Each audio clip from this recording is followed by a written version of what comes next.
पीछे लगे हुए हैं। 7 साल तो हम लोग तो 7 महीना में मामला को हल कर सकते हैं, ये 7 साल क्या कर रहा था।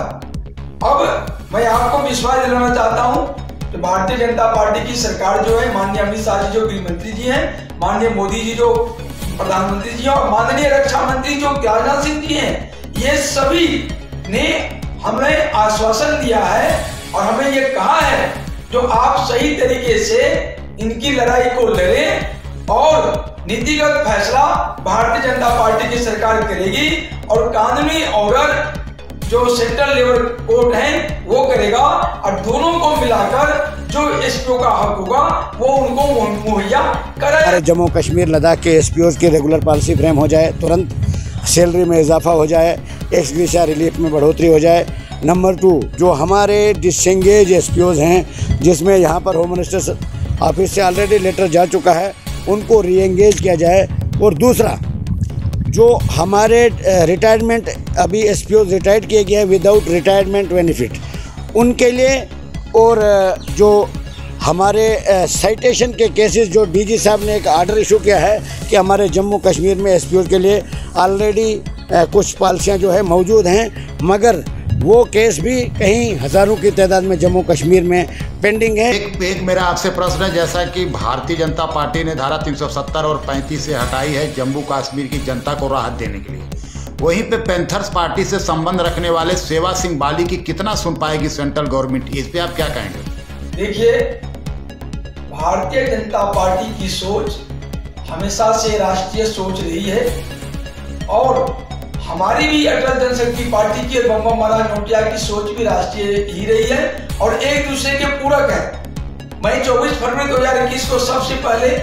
अपने मेमोरेंडम में धारा 370 और 35 ए को हटाए जाने के लिए तमाम देश के एसपीओ जम्मू कश्मीर और लद्दाख सहित के लिए समर्थन किया सरकार का और सरकार को इसके लिए बधाई भी दिया हूं। और इसलिए जहां तक पैंथर्स पार्टी की बात है, पैंथर्स पार्टी और तो हमेशा से इनके साथ 3 परिवार से मिलके, अब्दुल्ला परिवार, गुलाम नबी आजाद कांग्रेस परिवार और महबूबा मुफ्ती परिवार, इन सब से मिलके जम्मू कश्मीर के नागरिकों को लूटा है, खसूटा है और उनको गरीब दर गरीब बनाए रखा है। हमारे पूरे ही देश में राजनीति जो है वो सिर्फ अपने लिए, अपने पर्सनल बेनिफिट के लिए, अपने वोट बैंक के लिए या अपनी कुर्सी के लिए ही मुझे देखने को मिला, क्योंकि मैं पूरे हिंदुस्तान के कहीं रियासत का दौरा करने का मौका मुझे मिला। मैं कहीं रियासतों में गया हूँ और हर जगह मैंने देखा कि जो भी गरीब जनता है वो अपनी बुनियादी सहूलियात से महरूम है।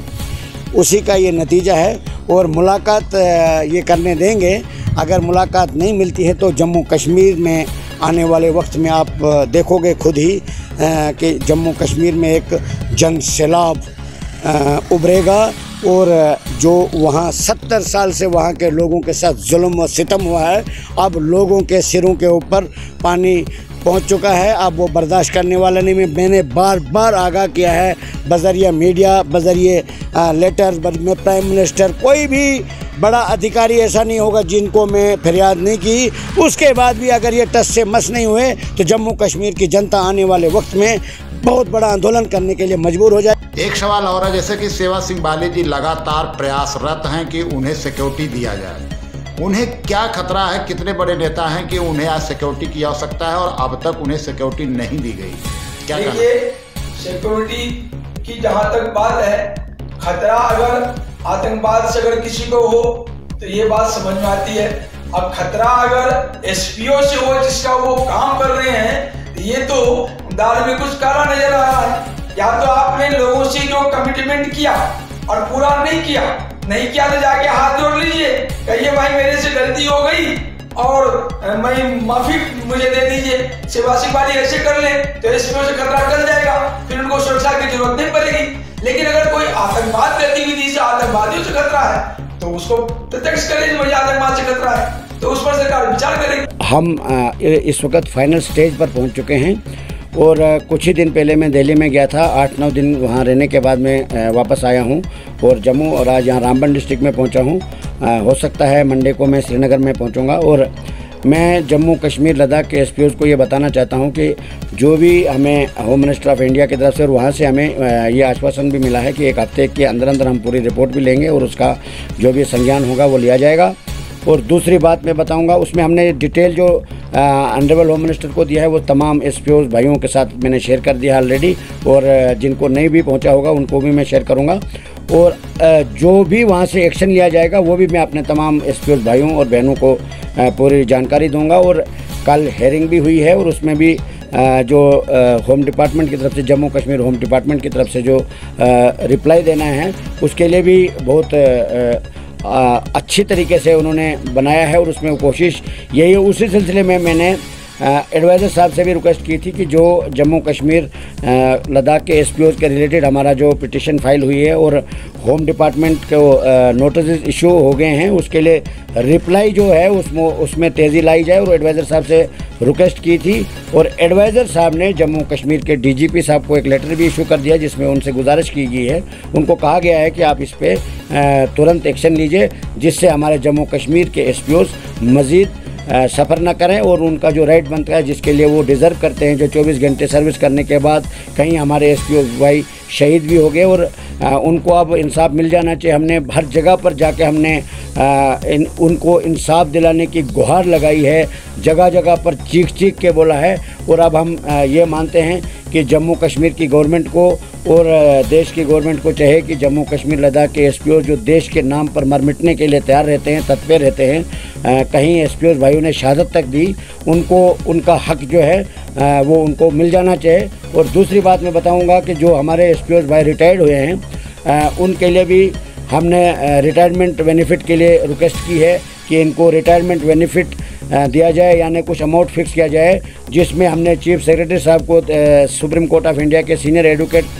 की तरफ से हमारे जम्मू कश्मीर के चीफ सेक्रेटरी साहब को एक लेटर दिया है जिसमें उनसे ये कहा गया है कि आप इनकी एक कमेटी बना के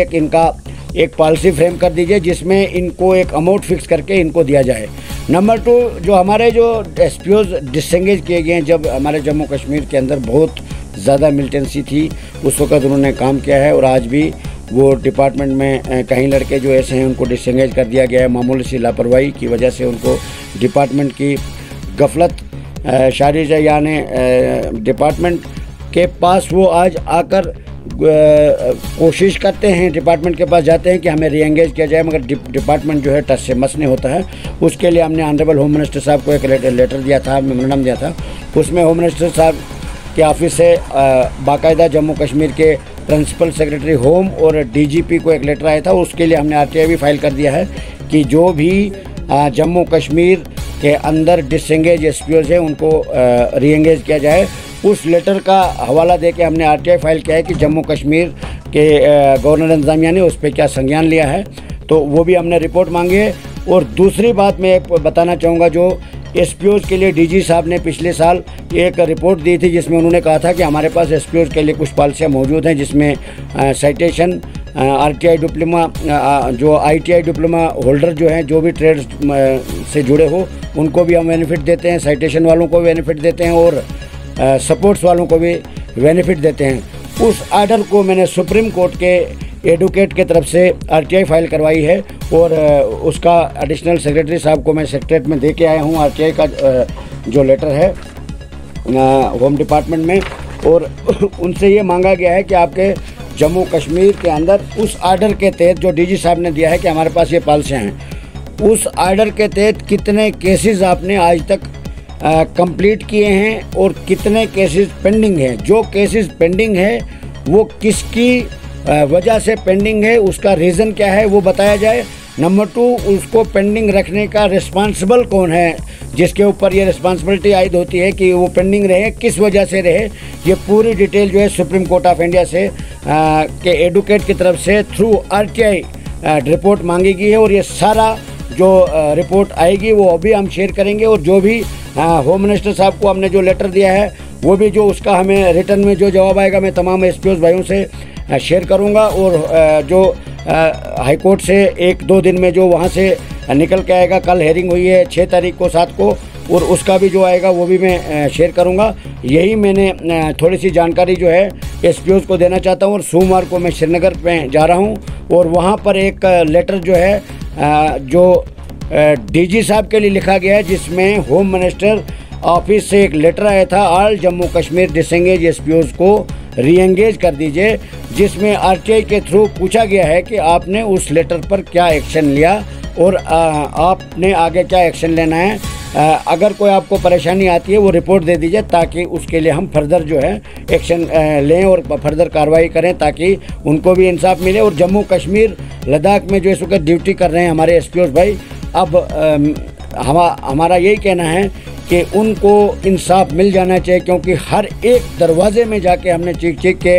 ये आवाज़ लगाई है, ये गुहार लगाई है और ये अपील किया है कि इनको इंसाफ मिल जाना चाहिए।